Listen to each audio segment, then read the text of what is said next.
Eventually, we all reach diminishing returns. You got to zoom out a little bit and figure out, okay, I've built a good model here. Is it more worth it to invest more resources into this unknown that might yield this other outcome? My guest today is Charlie Liang.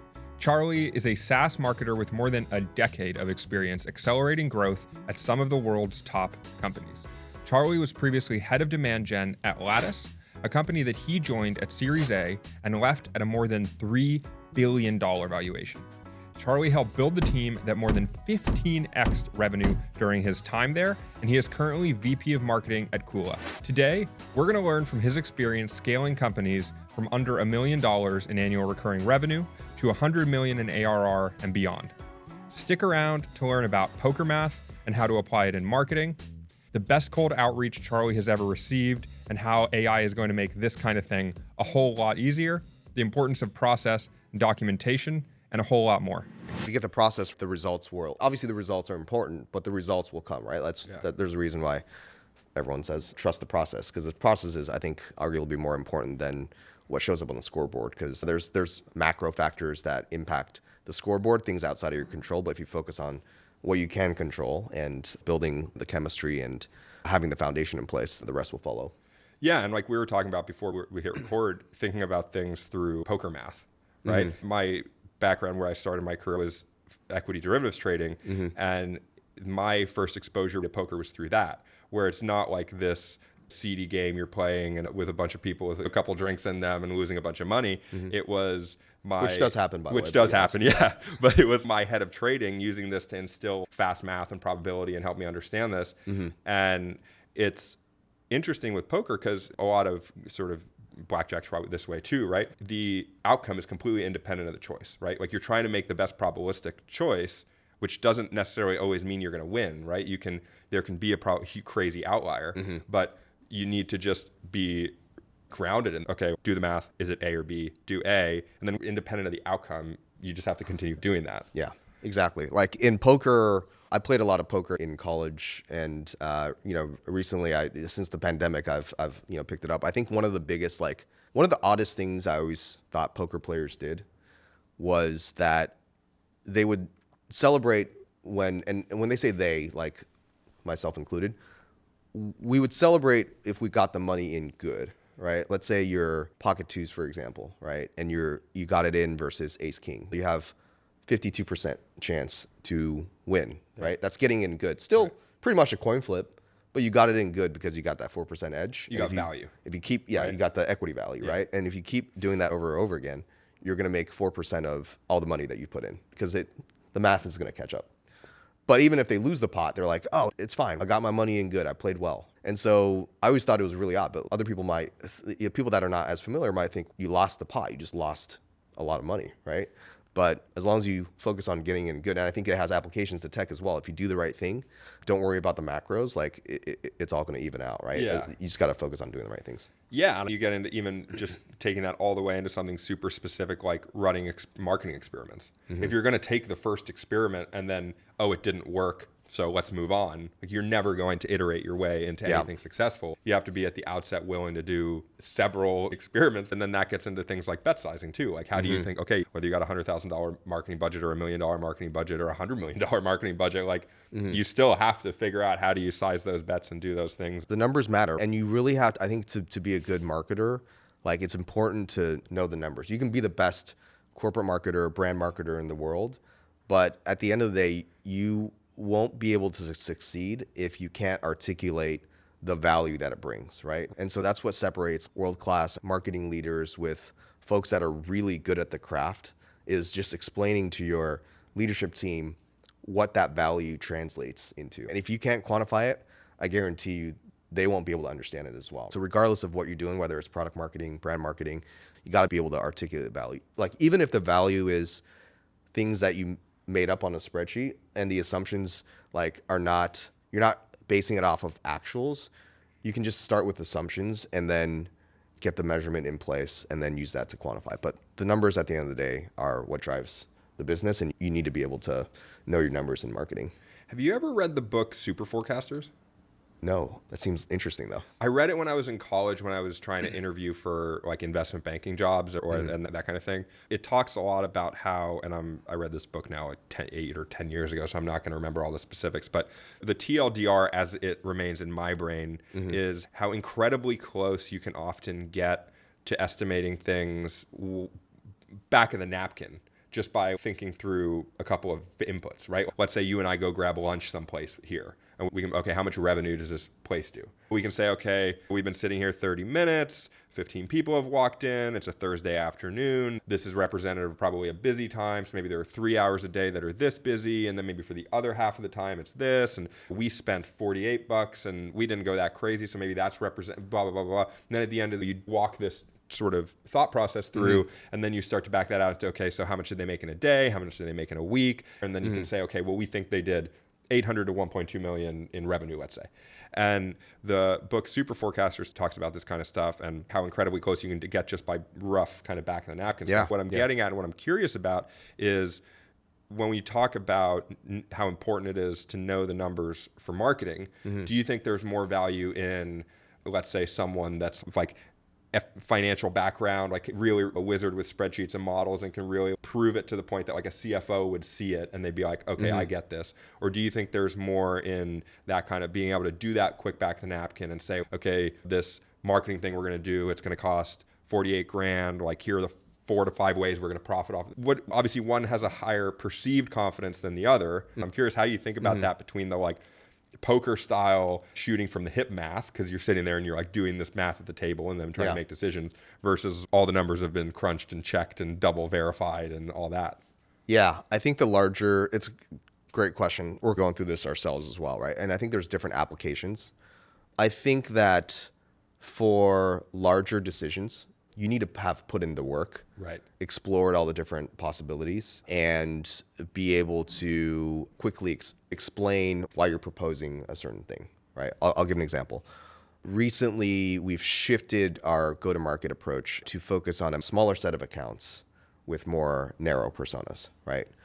And the reason we explored doing this is because we have a high degree of confidence that are based on close rate information and ACV information that this is going to pay off in the long run, right? We wouldn't have known that if we didn't go through and pull the historicals and like pretty detailed information by rep, et cetera, and then use that to build a model that is easily understandable by the leadership team, right? And then we presented it to them and they're like, oh yeah, this makes a lot of sense, right? Using these ACVs, these win rates, we can back into, okay, how many do you need to hit how many do we need to get to hit our new business goal?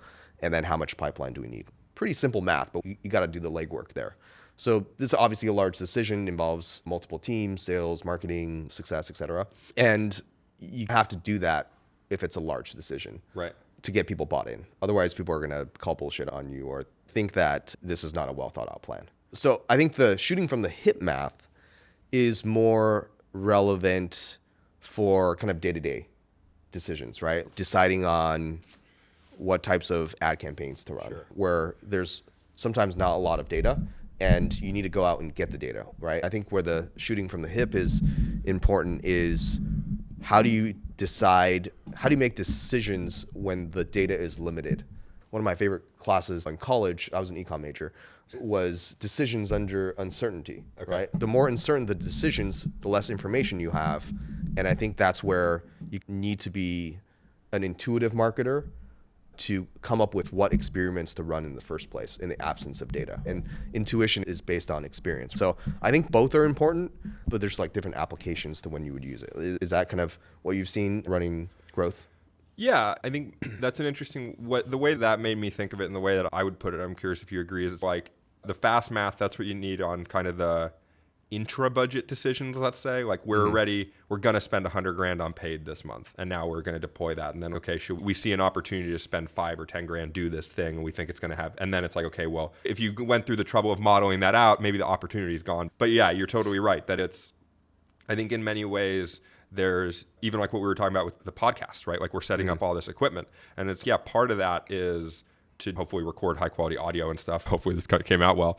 But the other side of it is you went through the trouble to come out here. Like I want you to see that we actually care enough about this podcast to set up the camera, set up the audio. Yeah. And it's the same when you're doing things internally. And obviously like people don't love like corporate politics and stuff like that. But you got a CFO who's got a million things on their plate, or a CEO who's got a million things on their plate. And sometimes just bringing that polished report or presentation, it's not about the presentation. It's about then the CEO can just tell because the PowerPoint slides are laid out when like the numbers have been, you did the sensitivity analysis and you ran the P&L numbers and you gave them a worst case, mid case, best case. You wrote up your explanations on assumptions, and then it might not even be that they go and dig through all that. They might look at it for 2 minutes and be like, okay, makes sense. Looks like you did the work. Exactly. Right? And it's often as much about that as it is about the work. So the thing. That's a really good point too, because you brought up the essentially personas, right? When you're making decisions, you either are the sign-off person or you need to sell the decision that you're making to whoever is signing off. I think if you're making the decisions yourself and you can do that quick mental math and you trust it, then you're good. Yeah. To your point on the intra-budget decisions, right? If it's within your control and you feel like especially when there's time sensitivity, you feel like it's important to make a decision quickly, then just go do it. And then if you're selling the decision, you have to think about what you would need to see if you were in the group that you're selling to, right? And it's a little bit easier if it's one person and you've worked with that person and what they want to see, right? So you need to convince yourself first and then put enough information to be able to sell the decision. It's even harder when it's a larger group because then you're dealing with 3 or 4 decision makers, right? And you need to cover all the bases, and sometimes it's hard to think about all the bases. And put yourself in all the different people's shoes in there. Exactly. Yeah. While also make it simple enough to understand by that entire group. So I think selling big decisions to large groups is probably one of the hardest things to do. But it's interesting talking about buying groups that it brings up this thing that Alex and I talk about, Alex, my co-founder, which is that when you're selling internally, people will often talk about the buying groups and all these different, the decision criteria and all this. The one thing that I never hear anyone talk about, I'm curious how you think about this. Oftentimes inside of companies, for better or for worse, there's a lot of politics. And so any internal person for anything that someone's going to change from A to B, it's okay, I still have a job with option A. So then if I switch to option B, whether it's an agency or different software or whatever, that internal person, they might not be compensated based on the impact of that thing, right? Like a lot of very many companies aren't like bonusing their employees on profitability, let's say, right? But push comes to shove, like people have to think about their paycheck and not getting fired and being able to provide for their family and all that stuff. So then comes the decision that's like, you could have the best pitch in the world and you could show someone like, okay, we're definitely going to improve this thing for you. But then you're on the other side, you have someone who has a completely different decision set where they might be thinking like, okay, yeah, if I improve profitability, sure, like when I get to my performance review and if I'm able to demonstrate that, then maybe I'll have this positive impact. However, if anything goes wrong here, if this blows up, then I'm the person that brought in this thing. And so their risk reward can be completely opposite your risk reward. And a big thing, I think, with like selling or anything is like, how do you try to align that risk reward? Yeah, I mean, I think it's a really good point. I think that there's a couple things. One is we have a really good product marketer on our team that just went through this for the specific target audience that we're going after, right? You need a good personas deck. Right. And I'm not talking about just one slide with a couple of different bullet points, like a half-assed one, right? Like really good one that's well-informed. You got to get a good sample size. Do some customers, interviews. Prospects, third-party research, listening to gong calls, things like that. Looking at things like attention, right? Just get all the information available to you and create a very specific, the more specific, the better, right? We created ones for this industry that we're targeting. And this is not a big surprise, but the same people within this industry care about different things than other industries, same titles, right? So get very specific with the persona slides. I think it's one of the highest leverage things that a marketing, usually it sits in product marketing, but like a product marketing person can do that enables both the rest of the marketing team, but also the entire GTM function. Because now it brings clarity to who you're talking to. The other piece of it is, and I've been on both sides of this, right? I've sold and also been sold to. And I think being sold to, the biggest mistake I've seen people make is not asking enough discovery questions up front, right? And building that understanding before jumping into a one-size-fits-all presentation. Because you can probably save a lot of time, and you're going to build more respect that way if the prospect feels that you understand them. And then you can also build your talk track, because now you know what they care about and what their motivations are, right? And you can tailor it to everybody that's in the room with you that you're selling to, whether it's one person or a mixed group. If you wanted to build that personas deck and you have nothing, where do you start? What are you doing first? I would do 3 things. I would go and listen to gong calls or like whatever recording software you have with this specific prospect, right? So let's say you're targeting product managers in the 401k space. Go find a record of that in your software, your gong, and go listen to all those calls and listen to like as many as you can. And then go talk to your customer success team and say, hey, do we have any upcoming calls with specific audience? And then either prepare a list of questions that they can ask or ask to join the call, or do it over email, right? Just get that information somehow. Right. And that information should match like what you're like, you need to start with a set of questions, right? That you're trying to find out. And then the third thing would be to do third-party research. But the third-party research, depending on how specific your audience is probably going to be generalized and honestly the least useful. Yeah. I would start with just talking to people. You've been in a lot of like building the marketing function in the early days in a lot of companies. How do you approach that differently in the absence of a lot of that? If there are no gong, I'm sure you've been in that situation probably where you got to figure it out. And maybe it wasn't a persona deck, right? Mm-hmm. That was a specific question. Mm-hmm. But when there are no gong calls to refer to, there is no talk track to speak of, and you're really starting at like a blank mm-hmm. piece of paper. What are those first 1 or 2 or 3 things that you're going to go try and knock out to then get to that point? I'll tell you not a dirty secret, but like it's something that I've learned that I made a big adjustment to in my career. So earlier on in my career, I'll apologize in advance, but I fucking hated tools like Notion. Okay. Because in my mind, every minute spent on documentation was a minute that you did not spend on execution. Right. And when you have a small team, you just want to execute. You just want to execute, right? Yeah. Because you're like, I know what I need to do. Why do I have to write it down on paper? And that's not going to help you scale. Even if you don't think you're going to have more hires on your team, if your team is like 1 or 2 people and that's going to be the team for the next year, and who knows what happens after that, it is still good to document things. Right. Because it forces you to think about, like when you're writing it down, it helps your thought process. And it helps you think about, okay, why am I doing this thing? Is this thing really the most important thing? The second thing is it helps communicate to the rest of the company that like it helps them understand your thought process, right? If people don't understand why you're doing the things, you could be the world's best executor, but if people don't understand it and they're not bought in, then and they don't have a chance to read and weigh in, then you're probably not going to be successful. And also then anyone can tell the story of what it is, right? If it's not written down to a degree, and not to imply that there's like this militant thing, right? But if it's not written down, there's nothing for people to refer to. So they're just going to say what they think, which might be completely wrong, especially if you're talking about like cross-departmental stuff and that kind of thing. Building the narrative, to your point, is very important, and it's better that you build your own narrative. Right. Yeah.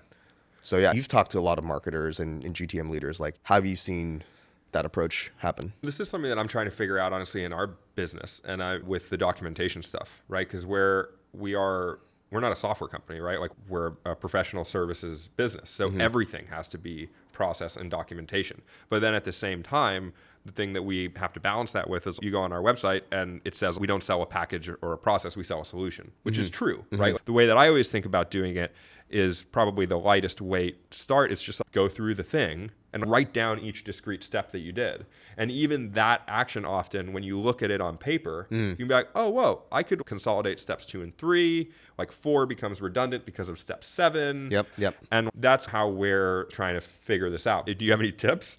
I don't have tips, but I was going to say, as you're saying that, one of the biggest things that I think that separates a good agency with a mediocre one is that's what like agencies make a lot of money. And that's what we're paying the agencies to do, is to get that like cross-pollination. You've seen more setups and growth, patterns than we have because you work with a lot more clients, how can you use that without kind of ruining confidentiality agreements and all that? How do you use that to help improve our setup, right? Yeah. And we're not paying for just tactical execution, which a lot of agencies make the mistake of falling into the trap of, is just listening too much to the client. We want to hear what the strategy should be and then go and test those assumptions.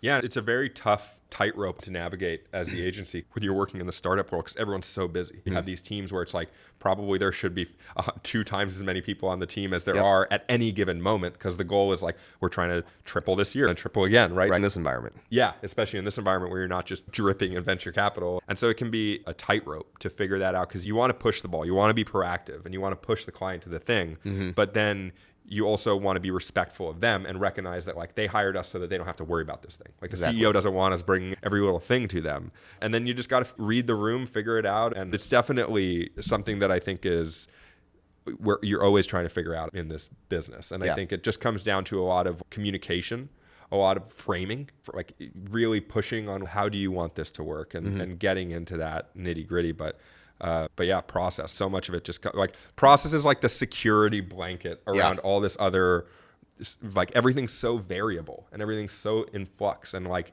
the way that you start talking about something super specific, like how to execute like an outbound campaign or whatever, right? Like that, the way you might do that today is wildly different from how we all might have done that 12 months ago. It changes so quickly. Right? Yeah. And so you need to build systems, but they also need to be flexible so that they're supporting that kind of like agility and ability to test out the new thing and making it easier. And the $1 million question. Yeah.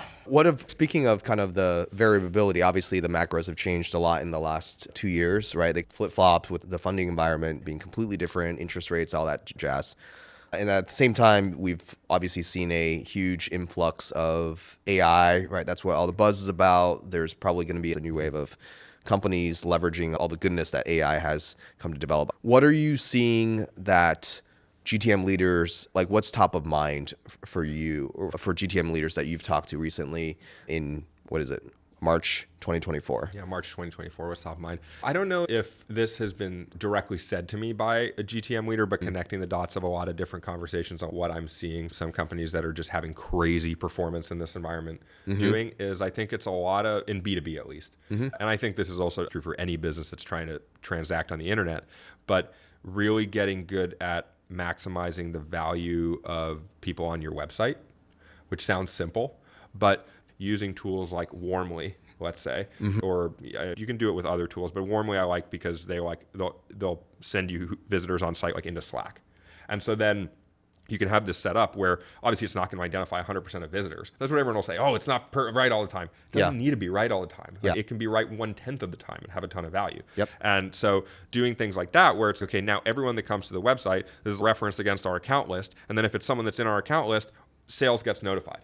We can talk until we're blue in the face about optimizing a landing page to get it from 2.5 to 3. Like, awesome, we got a 20% improvement on a landing page. That's awesome. Not to say we shouldn't also be doing that, right? You got to do all these things well. But let's not also sleep on the opportunity to have the SDR go and just message that person and effectively take the conversion rate to 10% or whatever, create just different, like it can be a magnitude different.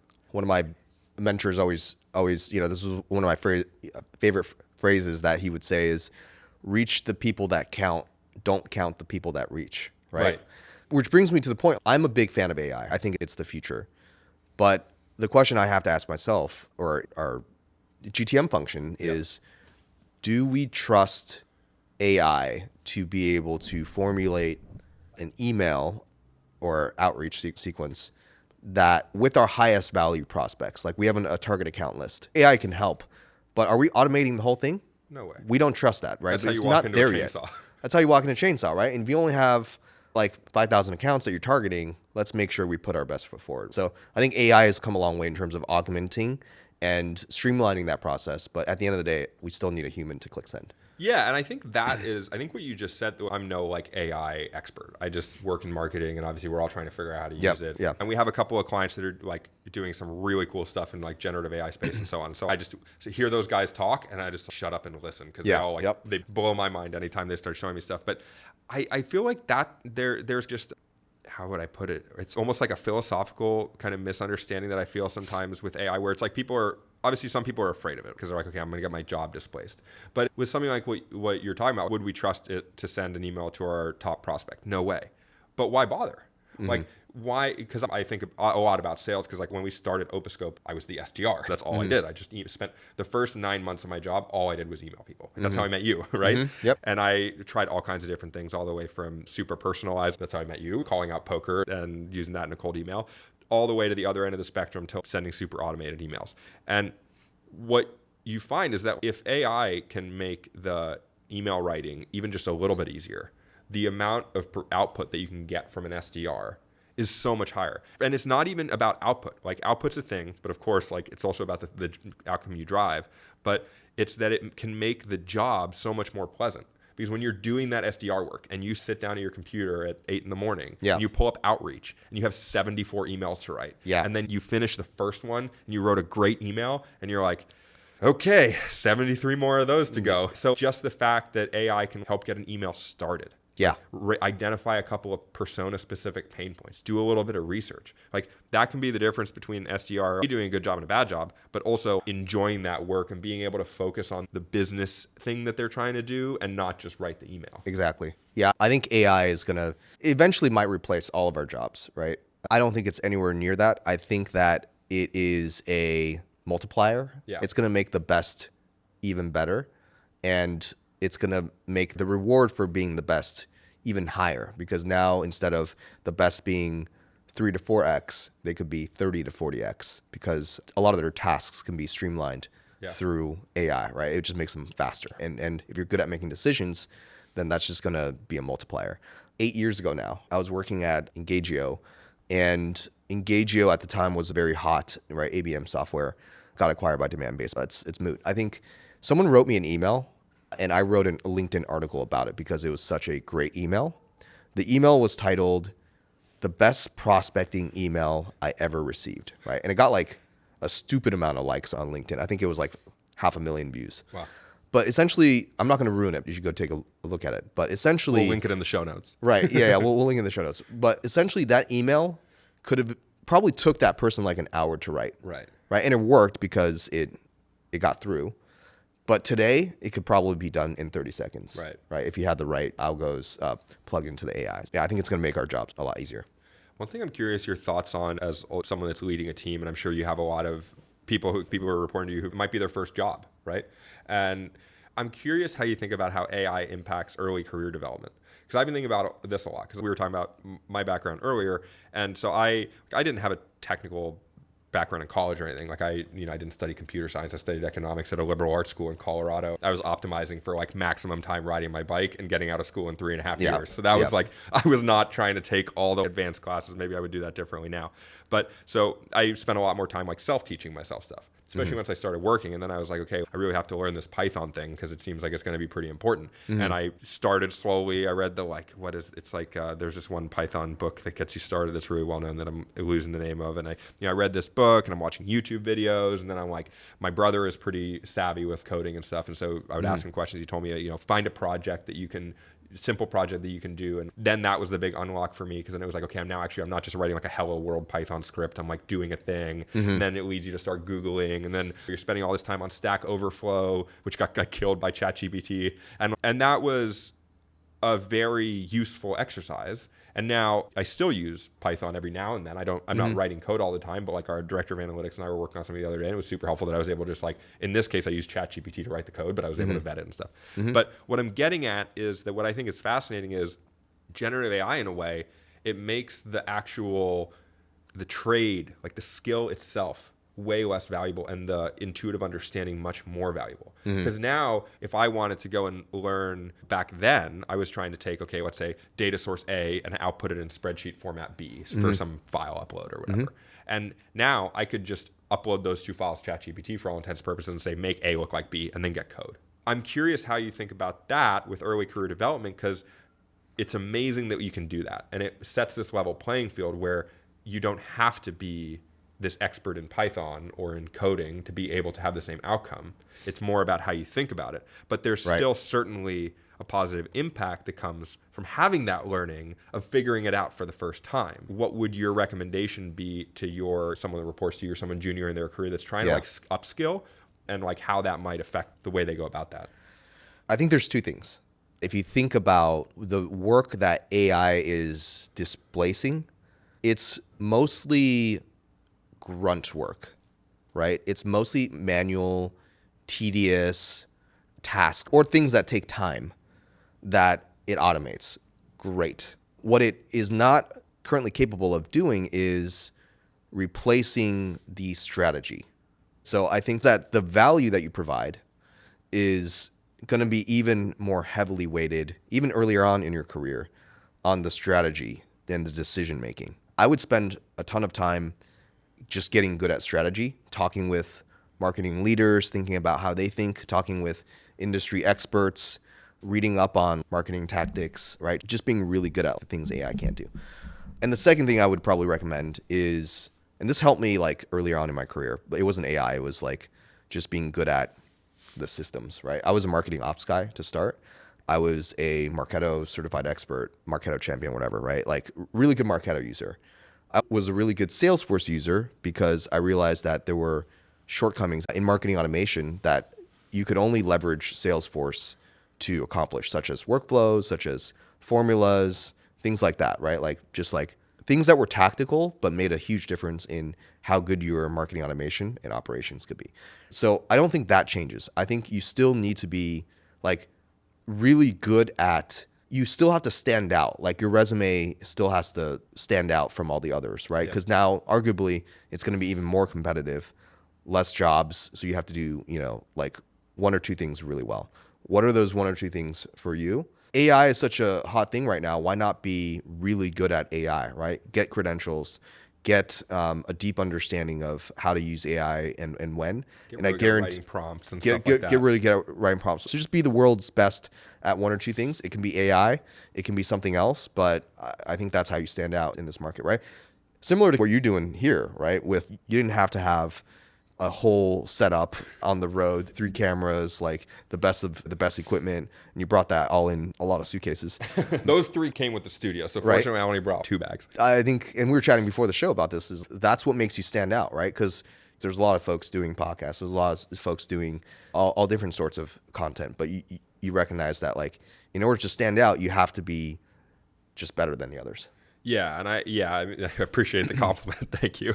Yeah. I think it's a lot about control all the variables you can control, right? If you're starting your career out, you're often grasping at areas where you can create value and you don't know enough about the business to really do it. So then it's just, what can you control? Spend more time reading and focus on self-improvement, and whether it's learning how to write prompts or whatever.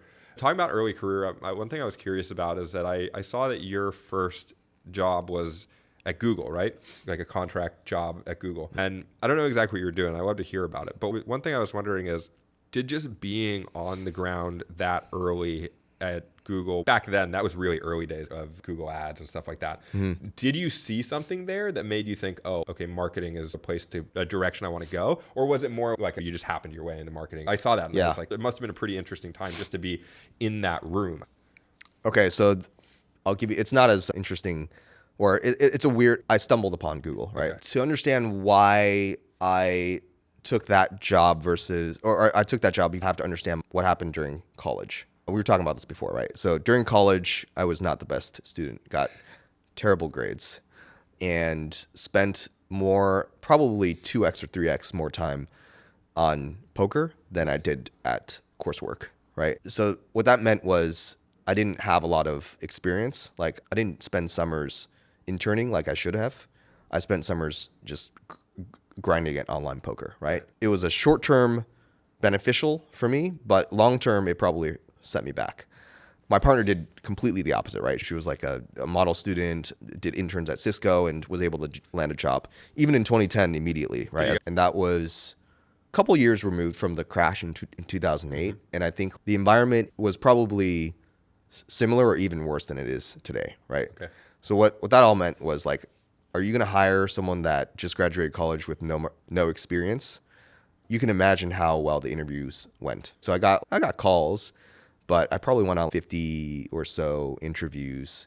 I was just getting really like frustrated because I was living at home, moved back home after college, and I couldn't find a job. And poker was like, it went downhill after the online poker got shut down. I woke up one morning and I got a call from an unknown number. I picked it up and it was a recruiter from a temp agency, and they're like, hey, we saw your resume and would like to interview you for a job at, I blacked out after that. So I'm like, yeah, at Google, right? Sign me up. I didn't care what kind of job it was. Even though it was a contract job, the job was basically looking at pictures of products and confirming whether it was that product or not. Okay. It was image recognition. It was for Google Shopping, and it would be like, hey, help train the algorithm for coffee makers. So my job was literally 8 hours a day.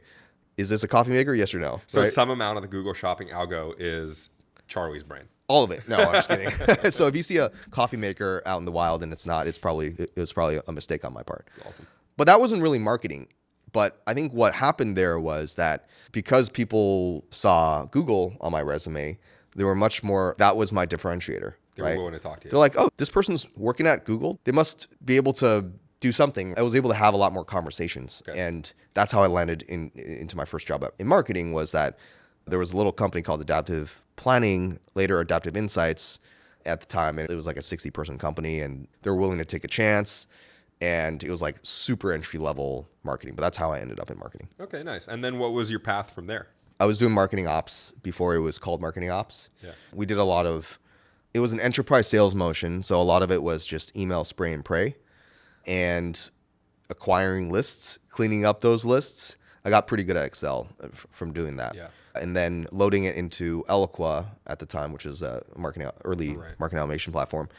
And just, we would do these monthly webinars, and I was responsible for running that webinar program. Okay. So just like emailing people about webinars, about happy hours that we were doing in random cities, because we're selling to CFOs. So we did things like, I got really good at knowing where all the smaller cities are in the US, that kind of work, right? And then building lead scoring before it was called lead scoring. So that kind of work. And then eventually that translated to a career in demand gen, which I was doing already, but it was, demand gen was like, I think really started to take off in the 2010s.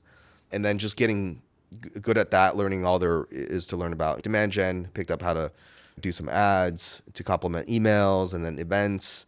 And then eventually that got me more exposure into content and product marketing, just working with some really good people there. And then that took me to where I am today, is running a small but mighty marketing org. One thing I'm curious about with that, and I think I heard you talking about this in another interview and you touched on it there, but it sounded like early in your career, you and I have this it sounds like a similar shared experience in a way, albeit in very different industries, that early in our careers, we had to do a lot of like automation, like process automation. How does that sort of systems thinking lens, how has that influenced the way that you approach marketing overall, like later in your career now, leading teams and that kind of thing?